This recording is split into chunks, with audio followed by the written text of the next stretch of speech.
ఎన్నో కలలకు ప్రాణం పోసింది, ఎంతో మందిని గొప్పవాళ్లను చేసింది, పల్లె గుండెల్లో విద్యను నాటింది, చీకటి జీవితాల్లో వెలుగును నింపింది. అదే సర్కార్ బడి. నేటి కలెక్టర్లను, నాయకులను, ఆఫీసర్లను తయారు చేసిన బడి ఒంటరిగా మిగిలిపోతుంది ఎందుకు?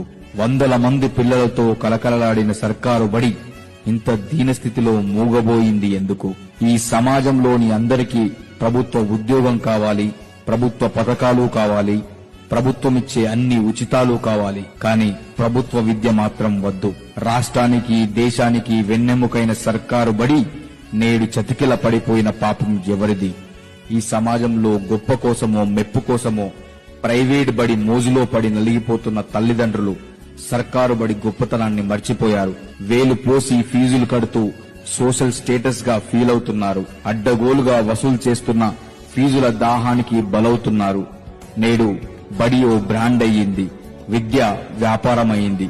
కానీ ఉచితంగా చదువు చెప్పిన సర్కారు బడి ఎందుకు దూరం అయ్యింది?